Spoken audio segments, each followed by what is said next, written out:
வணக்கம். இன்னைக்கு கீதா சமையல் அறையில் நம்ம பார்க்க போகிறது சிக்கன் யூஸ் பண்ணி பண்ணக்கூடிய ஒரு சூப்பரான கட்லெட் ரெசிபி தான். ஸோ இதுக்கு நம்ம போன்லெஸ் சிக்கன் தான் கண்டிப்பாக எடுத்துருக்கணும். நான் இன்றைக்கி 250 கிராம்ஸ் போன்லெஸ் சிக்கன் எடுத்திருக்கேன். ஸோ முதல்ல சிக்கனை நல்லா கிரைண்ட் பண்ணி எடுத்து வச்சுக்கணும். ஸோ அதுக்கு ஒரு மிக்ஸி ஜாரில் முதல்ல சிக்கன் அப்படியே மாற்றிடுங்க. ஸோ தண்ணி எதுவும் சேர்க்காமல் நல்லா அரைச்சி எடுத்து வச்சுக்கோங்க.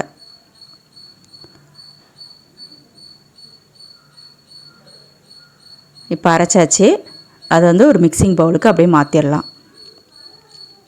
இதோட கொஞ்சம் ஆனியன், அரை ஸ்பூன் சில்லி பவுடர்,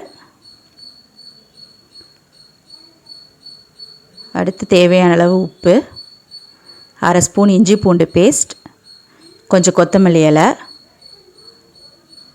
அடுத்து 2 ஸ்பூன் கார்ன்ஃப்ளவர் இல்லை அப்படின்னா அரிசி மாவு, ரெண்டில் எதுனாலும் ஓகே தான்.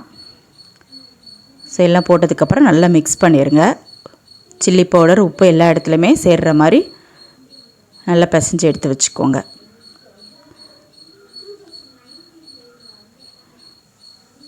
ஸோ இப்போ நல்லா பிசைஞ்சாச்சு. ஸோ அதில் கொஞ்சம் மட்டும் எடுத்து நல்லா உருட்டிக்கோங்க. ஸோ நம்ம வடை எப்படி போடுறோமோ அதே மாதிரி தான் உருட்டிட்டு உள்ளங்கையில் வச்சு லைட்டாக ப்ரெஸ் பண்ணால் போதும். ஒரு நல்ல ரவுண்ட் ஷேப் கிடைக்கும். ரொம்ப திக்காக பண்ணிடாதீங்க, இந்த மாதிரி தின்னாக பண்ணால் போதும். ஸோ அப்போ தான் உள்ளே உள்ள சிக்கன் நல்லா வேகும். இப்போ எல்லாம் ரெடி ஆயிடுச்சு. அடுத்து கோட்டிங்காக நான் ஒரே ஒரு எக் யூஸ் பண்ணுறேன். 250 கிராம் சிக்கன் தான், அதனால் ஒரு எக்கு ஓகே தான். ஸோ எக்கை நல்லா மிக்ஸ் பண்ணிக்கோங்க. ஸோ அதையோட எக்ஸோட பிரெட் க்ரம்ஸும் நம்ம கோட்டிங்காக யூஸ் பண்ண போகிறோம். ஸோ நான் இன்றைக்கி வீட்டில் ரெடி பண்ண பிரெட் க்ரம்ஸ் தான் எடுத்துக்க போகிறேன். ஸோ நீங்கள் கடையில் வாங்கினதுனாலும் ஓகே தான். வீட்டிலே ஈஸியாக பிரெட் க்ரம்ஸ் எப்படி ரெடி பண்ணுறது அப்படிங்கிற வீடியோ டிஸ்கிரிப்ஷனில் கொடுத்துருக்கேன், செக் பண்ணிக்கோங்க.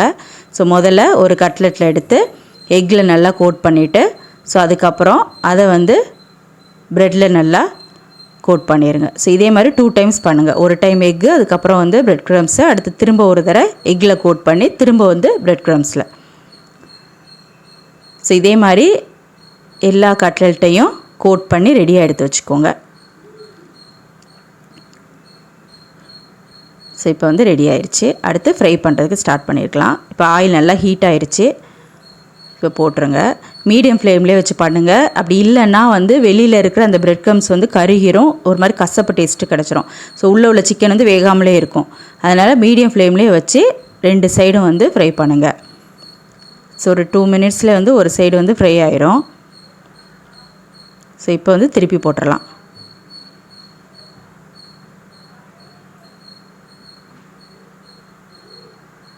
5 மினிட்ஸ்லேயே நம்ம பண்ணிடலாம். இது டொமேட்டோ சாஸோட நல்லாயிருக்கும் சாப்பிட்றப்போ.